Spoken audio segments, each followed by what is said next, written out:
Elhamdülillahi Rabbil alemin. Ve salatu ve selamu ala nebiyina Muhammed ve ala alihi ve sahbihi ecma'in. Amma ba'd. Bizning tajvid qoidalaridan tag'i keng taralg'ani qolib bordi endi shusha mat so'zuv. Ham endi mana nihoyat biz ul temaga da borib jetdik. Mana mat ul bizning shusha biz o'rganayotgan Muallim Sani kitobining 42-betida ham shusha kitob bo'yicha gina anlatırбыз инде, әмма монда инде әзерәк кайбер төп 6 мәттән дә күбрәк мисалларны китергән инде, әмма 6 төрле төп суза торган безнең кагыйдәләр бар, без аларны да алырбыз. Әмма инде монда менә китап башында кичкенә генә кайбер шырый торган сузу билгеләрен дә керткән инде. Һәм элек вакыф темасында әйтелгән мат'айватны да шушы мәт төркеменә керткән инде. Biz аларны инде шушы тәртип буенча, китап буенча җиңелчә генә аңлатып китербез.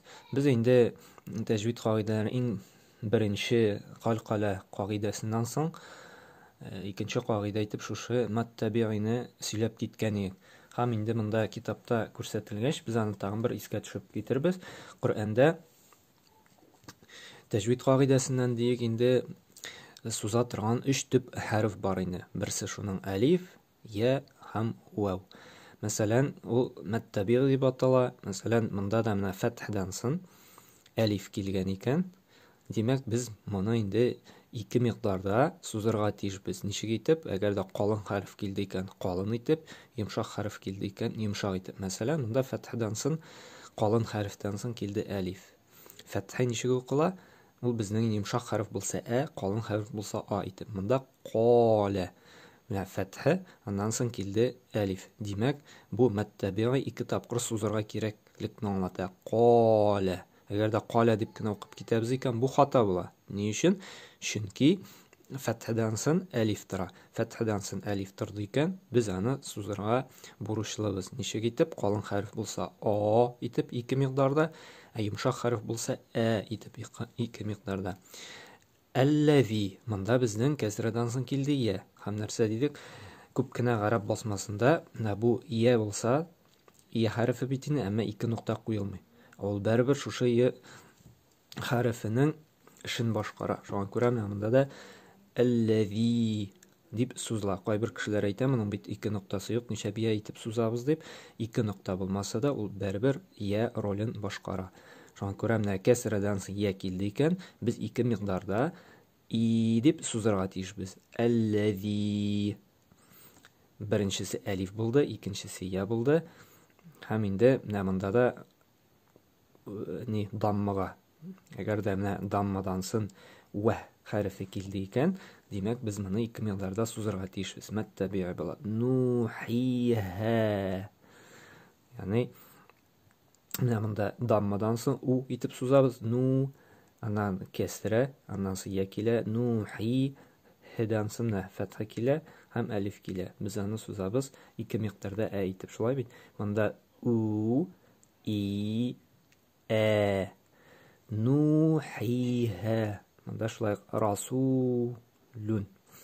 Шуннан соң монда икенче кагыйдә килә, мат-айват дип килә.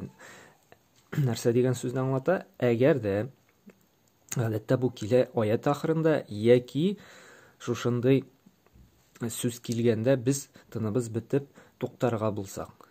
Гадәттә ул безнең килә инде аят ахырында. Ничек итеп? Әгәр дә тәнвин килде икән, ике сызык тәнвин дип атала. Шулай бит, без аны үткән идек. Монда фәтхә, аннан соң нун хәрефе яшерелгән. Ул тәнвин була. Тәвәбән. Әбәдән. Шулай бит, бу безнең тәнвин. Алиф, фәтхә, аннан соң яшерелгән нун. Ике сызык. Шулай бит? Әбәдән дип асылда укылырга тиеш. Монда да юсран, җиңеллек дип шулай бит укылырга тиеш.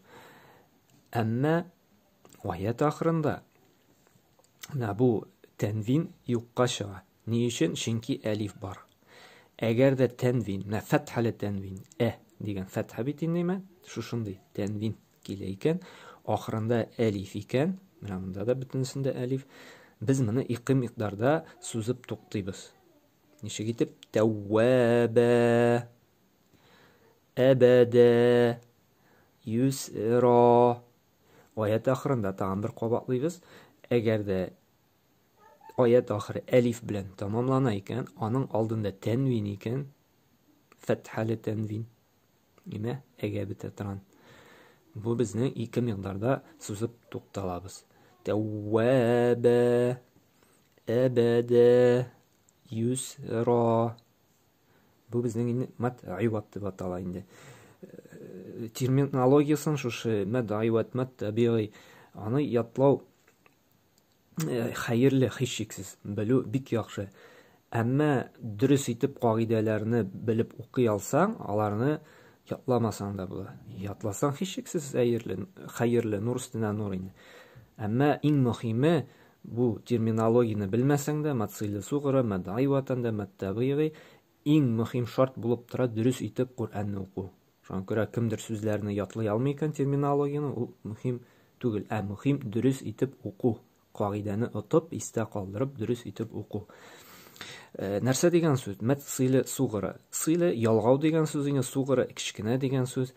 Нәрсә дигән сүз? Менә икенче сүзне икенчегә, бер сүзне икенче сүзгә ялгап киткәндә, карагыз. Менә монда иннаху хуа килә, шулай бит?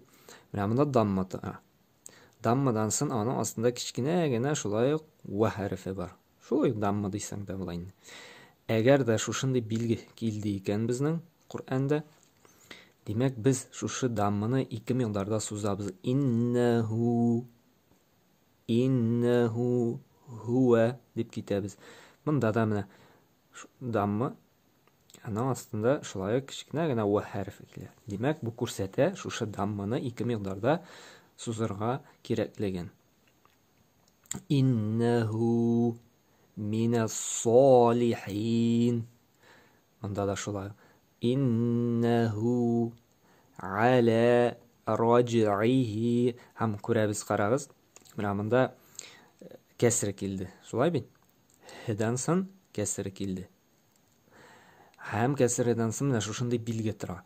Бу шулай ук күрсәтә шушы кәсрне ике микъдарда сузуны. Раҗиһи, раҗиһи, раҗиһи. Ике микъдарда ни өчен сузабыз? Чөнки кәсрдән соң менә шушындый билге килде.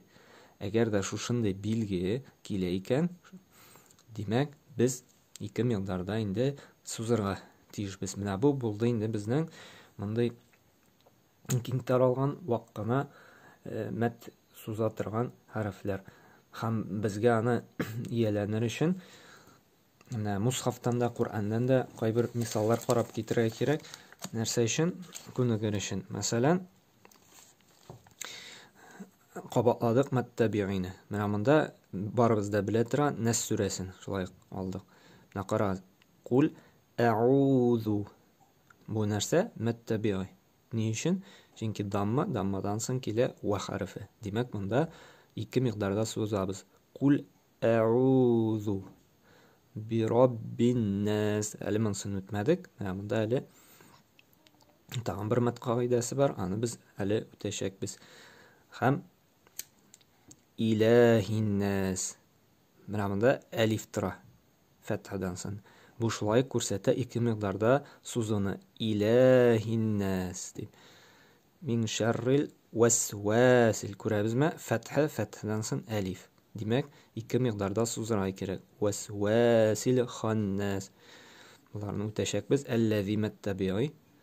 Менә, здан соң кәсре килде, аннан соң я. Ике микъдарда сузабыз. Әлләзи ювасвису фи кәсре, аннан соң я фи суду риннас. Дамма, аннан соң ва. Ике микъдарда сузырга кирәк, шулаймы? Менә бу бездә булган кайбер бүген өйрәнгән кагыйдәләр. Һәм нәнди кагыйдәне өйрәндек. Менә шулай мусхафны алып, безгә эзләп карарга кирәк. Теманы аңладыкмы, без аңламадыкмы, белер өчен кая менә сузыла. Нинди темаларны үттек менә бүген бит инде мат табигыйны үттек. Аннан соң инде үттек мат айватны һәм мат сыйла сугыра. Шуларны менә эзләп карарга кирәк. Теманы ныгытыр өчен, аңлар өчен инде. Икенче дәрестән инде без күп сузыла торган инде мәт кагыйдәләрен өйрәнеп китербез. Субханакалла бихамдик ва ашһаду илля ант ва астагфирука ва атубу илейк.